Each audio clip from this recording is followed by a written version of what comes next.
Doctor గారు మనం చాలా మందిలో ఒకప్పుడు అంటే 50, 60 ఏళ్ల పైబడ్డ వాళ్ళలో మనం హార్ట్ డిసీజెస్ కానీ హార్ట్ స్ట్రోక్లు కానీ చూసాం. కానీ రీసెంట్ డేస్లో మరి చిన్నపిల్లలు 10, 13 ఏళ్ళు, 16 ఏళ్ళు, ఇప్పుడు 20, 30 ఏళ్ళు వాళ్ళందరూ అందరూ ఎఫెక్ట్ అవుతున్నారు. అసలు నాకు ఒక 40 ఏళ్ళు అట్లీస్ట్ గుండె జబ్బే రాకూడదు, అప్పటి వరకు నేను హ్యాపీగా ఆరోగ్యంగా ఉండాలంటే ముందుగా ప్రికాషన్స్ ఏం తీసుకుంటే బెటర్? అంటే ఇది చాలా ఇంపార్టెంట్ ప్రశ్న. అందరికీ అంతే కదా, మనకి గుండె జబ్బు రాకూడదు. అవును, మనం దాన్ని 90% వరకు నివారించుకోవచ్చు. ఓకే, 100% కాదు, బట్ 90% వరకు మీకు 60 ఏళ్ళు 70 ఏళ్ళు వరకు కూడా రాకుండా నివారించుకోవచ్చు. ఎలా డాక్టర్? ఎలా అంటే అది ఒక పెద్ద అద్భుతమైన ప్రక్రియ కాదు, మనకు తెలిసిన విషయాలే. ఓకే, మనం ఒకటి రోజు సరిగ్గా వ్యాయామం చేయటం, ఆహారం విషయంలో జాగ్రత్తలు తీసుకోవటం. చాలా మీకు సింపుల్ గా అనిపిస్తుంది ఆహారం విషయంలో జాగ్రత్తలు తీసుకోవటం అంటే.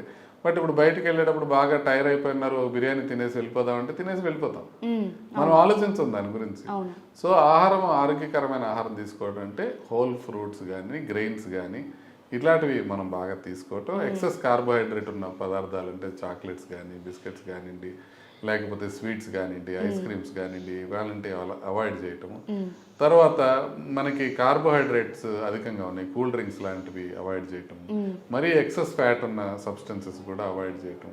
ఇలాంటివి చేసుకుంటూ ప్లెంటీ ఆఫ్ ఫ్రూట్స్, వెజిటబుల్స్ ఎక్కువ తీసుకున్నట్లయితే, సాలడ్స్ తీసుకున్నట్లయితే మనకి ప్రాబ్లమ్స్ వచ్చే అవకాశం తక్కువ ఉంటుంది. సో ఆహారం జాగ్రత్తగా తీసుకోవటం, వ్యాయామం జాగ్రత్తగా చేయటం, అధిక బరువు ఉన్నట్లయితే అది తగ్గించుకోవటం, వ్యసనాలు ఉంటే వాటికి దూరంగా ఉండటం, స్మోకింగ్ చేసేవాళ్ళు మానేయటం, ఆల్కహాల్ తీసుకునే వాళ్ళు తగ్గించుకోవటం, ఇలాంటి వాటితో పాటుగా బీపీ, షుగరు, కొలెస్ట్రాల్ ఈ లెవెల్స్ ఎంత ఉన్నాయో చూసుకొని ఆ లెవెల్స్ని మనం పూర్తిగా కంట్రోల్ పెట్టుకోవడంతో పాటు మానసిక ప్రశాంతత ఉంచుకోవటం, నిద్ర సరిగ్గా పోవటం, వాటర్ సరిగ్గా తీసుకోవటం, ఇన్ జనరల్ అన్నీ మీకు తెలిసిన విషయాలే.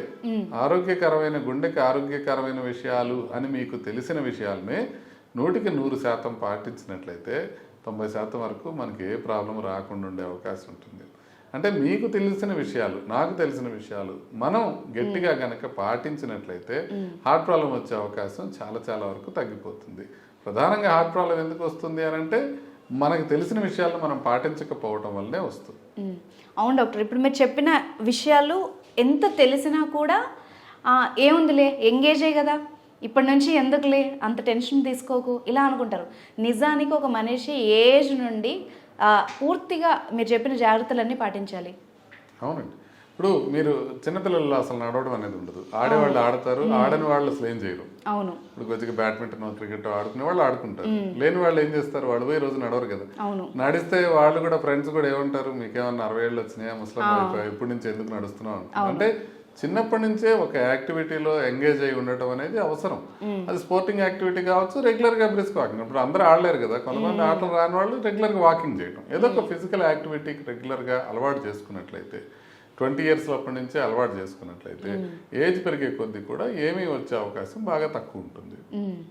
డాక్టర్ గారు, ఈ హార్ట్ అటాక్కి డేలో ఉండే సమయానికి నిజంగా ఏమన్నా లింక్ ఉందా? ఎందుకంటే చాలా మందిలో నైట్ హార్ట్ స్ట్రోక్తో చనిపోవడం, తెల్లవారుజామున హార్ట్ స్ట్రోక్ రావడం ఇవి బాగా చూస్తూ ఉంటాం.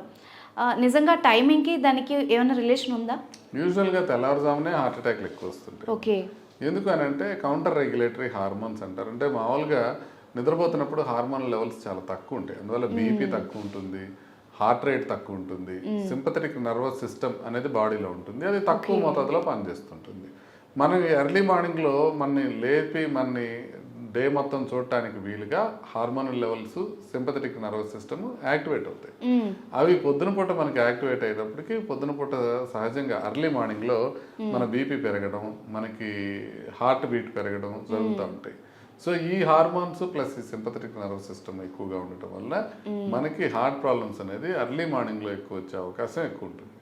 సో ఆ ప్రక్రియని ప్రపంచవ్యాప్తంగా యాక్సెప్ట్ చేస్తారు, ఎర్లీ మార్నింగ్ లోనే ఎక్కువ వచ్చే అవకాశం ఉంటుంది. బట్ అట్లనే అప్పుడే రావాలని లేదు, రోజు మొత్తం మీద ఎప్పుడైనా రావచ్చు, బట్ యూజువల్ గా ఎర్లీ మార్నింగ్ లో స్టార్ట్ అవుతుంది. బట్ ద ప్రాబ్లం ఏంటంటే ఇప్పుడు ఫర్ ఎగ్జాంపుల్ ఇప్పుడు ఒక 4 o'clock అటాక్ వచ్చింది అనుకోండి, ఆ వ్యక్తి ఇంట్లో వాళ్ళని లేపడానికి కూడా సందేహిస్తారు, ఈ టైంలో ఎట్లా అని. సో ఇప్పుడు కుటుంబ సభ్యులను లేపడానికే సందేహిస్తారు, ఆ టైంలో డాక్టర్స్ ఉంటారో లేదో అనుకుని నెమ్మదిగా 10 గంటలకు వెళ్ళేటప్పటికి హార్ట్ అటాక్ వచ్చిన మొదటి 6 గంటల లోపల మనం యాంజియోప్లాస్టీ కానీ లేకపోతే ఇంజెక్షన్స్ కానీ ఇచ్చినట్లయితే ప్రాణానికి ప్రమాదం గణనీయంగా తగ్గే అవకాశం ఉంటుంది.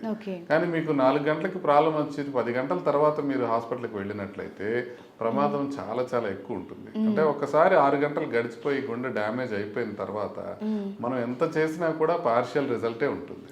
కాబట్టి ఎర్లీగా ఎనీ టైం 2 కావచ్చు, 3 కావచ్చు, 4 కావచ్చు, ఎప్పుడు అటాక్ వస్తే అప్పుడు ఇమీడియట్ గా హాస్పిటల్ చేరుకోవడం అనేది చాలా ఇంపార్టెంట్. అంటే ఖచ్చితంగా గుర్తుపట్టడానికి ఇవి పర్టికులర్ లక్షణాలు అని ముందే ఇన్ని అవర్స్ ముందని ఏమన్నా తెలుస్తుందా డాక్టర్? ముందుగా తెలియదు, వచ్చి రాగానే తెలుస్తుంది. ఎట్లాగా గుండెకి నొప్పి ఛాతీకి మధ్య భాగంలో ఉంటుంది, వేలుతో చూపించలేని విధంగా గుండె ఛాతీ మొత్తం వ్యాపిస్తుంది. అది గుచ్చినట్టుగా కాకుండా బరువుగా గానీ, నొప్పిగా గానీ, మంటగా గానీ, నొక్కినట్టుగా గానీ ఉంటుంది.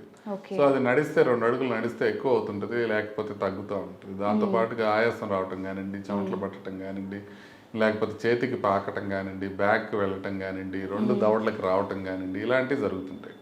వీటిల్లో మనకి ముఖ్యంగా మనం తెలుసుకోవాల్సింది ఏంటంటే మనకి ఛాతీ మొత్తం రావడం. మనకి చివరికి ఏం గుర్తుంటుంది అంటే మీకు ఇంటికి వెళ్ళిన తర్వాత చెమట పడితే ఇది అని, ఎక్కడ నొప్పి వచ్చి చెమట పట్టినా భయపడతారు. అట్లా కాదు, ఛాతీకి మధ్య భాగంలో రావటం, అది వేలితో చూపించలేని విధంగా మొత్తం రావటం, అది బరువుగా కానీ, నొప్పిగా కానీ, లేకపోతే పట్టుకున్నట్టుగా కానీ, మంటగా కానీ, గుచ్చినట్టుగా కాదు, అలా ఉండటం.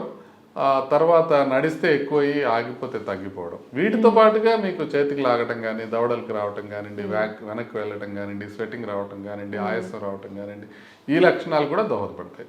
సో ప్రధానంగా మనం తెలుసుకోవాల్సింది ఏంటంటే ఎప్పుడు కూడా మనకి రిస్క్ ఫ్యాక్టర్స్ కనుక్కున్నట్లయితే, అంటే బీపీ ఉంది, షుగర్ ఉంది, కొలెస్ట్రాల్ ఉంది, స్మోకింగ్ చేస్తున్నారు, అట్లా రిస్క్ ఫ్యాక్టర్స్ ఉన్న వాళ్ళు ఏ రకమైన నొప్పి వచ్చినా తీవ్రంగా వస్తే ఇమీడియట్గా హాస్పిటల్కి వెళ్ళి గుండెకి సంబంధించిన టెస్ట్ చేసుకోవాలి. అదే రిస్క్ ఫ్యాక్టర్స్ లేకుండా, ఇప్పుడు మీకు బీపీ లేదు, షుగర్ లేదు, ఒక 22 year old అమ్మాయి ఉందనుకోండి, తనకు కొంచెం గుచ్చుకున్నట్టు నొప్పి వస్తే ఏం భయపడాల్సిన అవసరం లేదు, మరుసటి రోజు పొద్దున హ్యాపీగా వెళ్ళొచ్చు. సో ఆ డిస్టింక్షన్ మనం గుర్తించాల్సిన అవసరం ఉంటుంది. People with risk factors any time problem వచ్చినా కూడా హాస్పిటల్కి రష్ అయిపోవడం మంచిది. నేను చెప్పినట్టు తీవ్రంగా హార్ట్ ప్రాబ్లం లాగా పెయిన్ వచ్చినట్లయితే ఇమీడియట్గా వెళ్ళిపోవడం మంచిది.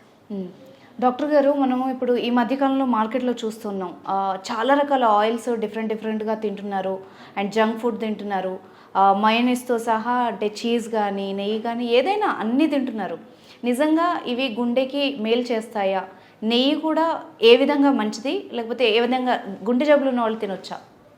నెయ్యి గురించి కొంచెం కాంట్రవర్షియల్ టాపిక్. ఇప్పుడు అందరూ కొత్తగా న్యూట్రిషనిస్టులు కావచ్చు, లేకపోతే డాక్టర్స్ కూడా, కొంతమంది కార్డియాలజిస్టులు కూడా నెయ్యి ఎక్కువ తినమని చెప్తూ ఉన్నారు. అయితే నెయ్యి గురించి పరిశోధనలు మొత్తం మనం స్టడీ చేస్తే 1-2 ఆయుర్వేదిక జర్నలిస్టులు తప్పితే ఎక్కడా మేజర్ స్టడీ లేదు. ఎందుకంటే వెస్ట్రన్ వరల్డ్లో నెయ్యి వాడటం అనేది ఉండదు. వాళ్ళు క్లారిఫైడ్ బటర్ అంటారు, ఘీ అనే మాటే ఉండదు వాళ్ళకి, ఘీ వాడరు వాళ్ళు ఆహారం ప్రిపరేషన్లో, మనం ఎక్కువ వాడుతున్నాం. అయితే ఈ ఘీ అనేది ఏంటి? ఘీ అనేది ఒక సాచురేటెడ్ ఫ్యాట్. దాంట్లో సాచురేటెడ్ ఫ్యాట్ ఉండటం వలన మనం ఇన్ జనరల్ సాచురేటెడ్ ఫ్యాట్స్ మరీ ఎక్కువ తినడం మంచిది కాదు అని చెప్తాం. అయితే నెయ్యి వాడటం వల్ల మనకి బెనిఫిట్స్ వస్తాయి అనేది ఎక్కడా కంక్లూజివ్గా ప్రూవెన్ కాలేదు. బట్ అట్లని నెయ్యి గురించి బాగా బ్యాడ్గా, అంటే నెయ్యి వాడటం వల్ల ప్రమాదం జరిగే అవకాశం ఉంది అనేది కూడా ఎక్కడా పరిశోధనలో రాలేదు. బట్ ఇప్పుడు దాకా మనకు తెలిసిన డేటా బట్టి నెయ్యి ఒక సాచురేటెడ్ ఫ్యాట్ కాబట్టి నెయ్యిని బాగా మనం వెన్నని బాగా బాయిల్ చేసినప్పుడే మనకి నెయ్యి వచ్చే అవకాశం ఉంది, రిపీటెడ్గా రీహీట్ చేసినప్పుడే వచ్చే అవకాశం ఉంటుంది. కాబట్టి నా ఉద్దేశంలో ఎక్సెస్ మొత్తంలో నెయ్యి తినడం అనేది మంచిది కాదు. సో ఈ విషయంలో ఈ కార్డియాలజిస్టులే కొంతమంది నాతో విభేదించవచ్చు. కానీ నేను చెప్పేది ఏంటంటే దాని గురించిన కంక్లూజివ్ ఇన్ఫర్మేషన్ లేనప్పుడు మనం ఏ కొవ్వు పదార్థాన్నైనా పరిమితంగా తీసుకోవాలి, దాన్ని ఎక్కువగా తీసుకోకూడదు. అది మిగతా నూనెలాగానే, లేకపోతే మిగతా సాచురేటెడ్ ఫ్యాట్స్ లాగానే మనం దాన్ని కూడా కొంచెం సస్పెషన్తోనే చూడాలి. అది ఆవు నెయ్యి కావచ్చు, గేదె నెయ్యి కావచ్చు, ఏ నెయ్యి అయినా తప్ప మనం ఎక్కువగా వాడటం అయితే మంచిది కాదు అనేది నా అభిప్రాయం. డాక్టర్ గారు, ఇప్పుడు మీరు అన్నట్టుగా పాల విషయంలో కూడా ఒక డౌట్ ఉంది. అంటే ఆవు పాలు అయితే కొలెస్ట్రాల్ తక్కువ ఉంటుంది, లేకపోతే టోన్డ్ మిల్క్ తీసుకోవచ్చు. అంటే గుండె జబ్బులు ఉన్న వాళ్ళు కానీ, మీరు అన్నట్టు బాడీలో హెల్దీ కొలెస్ట్రాల్ లేని వాళ్ళు కావచ్చు. అంటే వాళ్ళు ఏ డైరీ ప్రోడక్ట్స్ వాడితే బెటరు, ఏం తింటే బెటరు? అంటే పాలు ఇప్పుడు మీకు సాచురేటెడ్ ఫ్యాట్స్ ఎక్కువగా ఉంటాయి. నార్మల్గా పాలు హోల్ మిల్క్ తీసుకుంటే, హోల్ మిల్క్ తీసుకుంటే. ఒకవేళ కొలెస్ట్రాల్ ఎక్కువగా ఉన్న వాళ్ళు ఏంటంటే అలా వెన్న తీసేసిన పాలు అంటే టోన్డ్ మిల్క్ తీసుకుంటే సరిపోతుంది. ఇప్పుడు టోన్ మిల్క్ ఉంటుంది, డబుల్ టోన్డ్ మిల్క్ ఉంటుంది, తర్వాత స్కిమ్డ్ మిల్క్ ఉంటుంది. స్కిమ్డ్ మిల్క్ అంటే ఆల్మోస్ట్ 0 మోతాదులో ఉంటుంది ఫ్యాట్ అనేది. సో ఆ ఫ్యాట్ కంటెంట్ అనేది కొద్దిగా లిమిట్ చేసుకోవడానికి పనికొస్తుంది.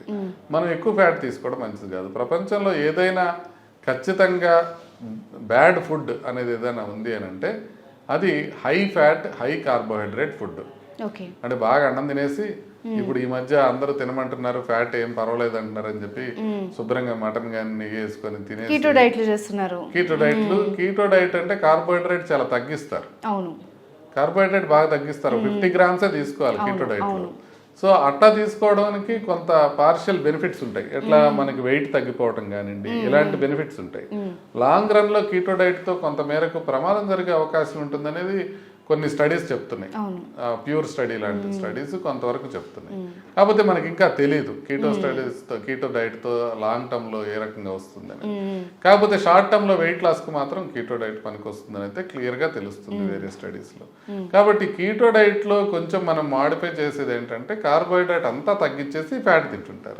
ఇప్పుడు ఎప్పుడైతే ఫ్యాట్ మనది మంచిదే, ఫ్యాట్ ని ఫ్యాట్ తోనే మనం కరగదీయాలి అనే మాటలు వస్తున్నాయో, ఈ కీటో డైట్ చెయ్యని వాళ్ళు నార్మల్ గా అన్నం తినేసి దాంతో పాటుగా ఈ ఫ్యాట్స్ కూడా ఎక్కువ తీసుకుంటే అది వరస్ట్ పాసిబుల్ డైట్ అయిపోతుంది. ఇది మనం క్లియర్ గా చెప్పాల్సిన అవసరం. ఇప్పుడు కీటో డైట్ లో మనకి కొబ్బరి నూనె కానివ్వండి, లేకపోతే నెయ్యి కానివ్వండి, లేకపోతే అన్ని ఫ్యాట్స్, వెన్న కావచ్చు, మీగడ కావచ్చు, ఇట్లాంటివన్నీ తినమని చెప్తారు. రెడ్ మీట్ కూడా తినమని చెప్తారు. సో ఇది కీటో డైట్. సో ఈ కీటో డైట్ తీసుకునే వాళ్ళు కార్బోహైడ్రేట్ కూడా కలిపి కీటో డైట్ తీసుకుంటే మాత్రం అది high carb high fat diet అవుతుంది. ఇప్పుడు దాకా ప్రూవ్ అయిన అన్నిట్లోనూ వరస్ట్ పాసిబుల్ డైట్ అదే. సో ఆ ట్రాప్ లో పడకూడదు. కీటో తీసుకుంటే మనం ఇమీడియట్ గా వెయిట్ తగ్గడానికి కానీ కొన్ని పారామీటర్స్ మంచిగా అవడానికి కానీ ఉపయోగపడుతుందని తెలుసుకుంటూనే లాంగ్ టర్మ్ లో మనకి ఏ విధంగా ఉంటుందో అనేది మనకి తెలియదు అనుకుని మనం తెలుసుకొని కీటో డైట్ తీసుకోవచ్చు. బట్ లో కార్బ్ హై ఫ్యాట్ డైట్ తీసుకుంటే అది కీటో డైట్ అవుతుంది. High carb high fat diet తీసుకుంటే అది కీటో డైట్ కాదు కదా, వరస్ట్ డైట్ అవుతుంది. Thank you very much.